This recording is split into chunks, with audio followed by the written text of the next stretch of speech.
And staying in the region, Iran has successfully, has accused Saudi Arabia of deliberately bombing its embassy in Yemen, another country who is suffering from these proxy wars between the two powers, and ramping up regional tensions already heightened over the recent diplomatic fallout between the regional powers, often on a collision course over regional issues.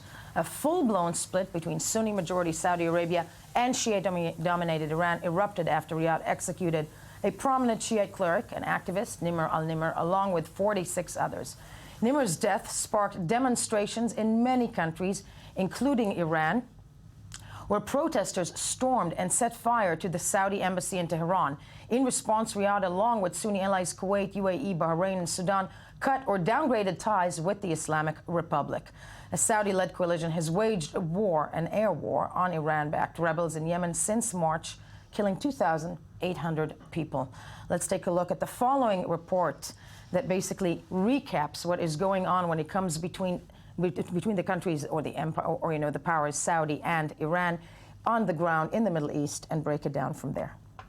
Money makes the world go around, the world go around, the world go around. They say money makes the world go round, but what is maybe more vital than the green paper is the black gold, oil.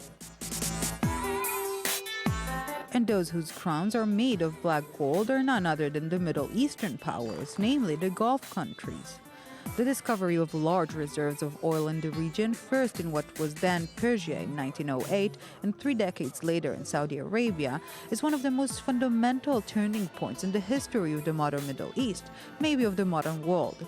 It turned out that the entire area possessed the world's largest easily accessible reserves of crude oil, a must-have commodity in the 20th century industrial world. And the Gulf monarchs not only became highly rich, but highly powerful, as well as co-opted to preserve Western hegemony over the region. And it indeed was a great success, as Western dependence on Middle Eastern oil has shaped Western foreign policy for long decades, with one main objective: keeping the region stable, so the oil will flow through the lanes of transportation, such as the Suez Canal. But nothing was flowing during the 1970s, when 2 major energy crises shocked the global economy.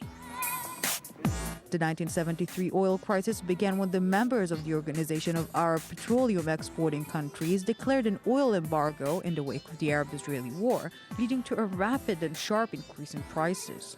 It was followed by the 1979 oil crisis, when oil output decreased in the wake of the Iranian Revolution. And exactly, and we can... Here we go. Still with me in studio, Ali Waqid, I-24 News Middle East senior analyst, Paula Sleer, and now Ami Kaufman, I-24 News contributor. Yemen, I'm going to start with you, Ali. Yemen becoming the next Syria in this respect? Yemen is becoming the next Syria, with no doubt. It already became the next Syria. And Yael, we are hearing reports that some Western countries, the British, are backing and supporting the Saudi effort in order to try to reach a military breakthrough to the conflict in Yemen, because the fact that the Saudis, who thought that in a couple of months they will be arranging the situation, militarily speaking, arranging the situation in Yemen and leading the Houthis to a negotiation process in which they will withdraw from the region they are occupying, give up their arms, and recognizing the central government and president. It did not happen. On the contrary, at the best for the Saudis, we can say the situation is in a status quo, because we are seeing that more and more cells operating in the southern parts of Yemen, cells that belong to Al-Qaeda and also to the Houthis and to the former president Ali Abdullah Saleh, is succeeding to hurt the leaders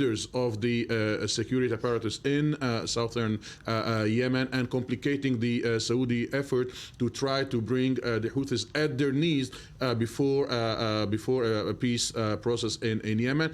The situation is very much complicated, but I think that what we saw in the last 2 days about the bombarding the Iranian The Iranian embassy in Sanaa. On the contrary, I'm hearing that it will not escalate the situation.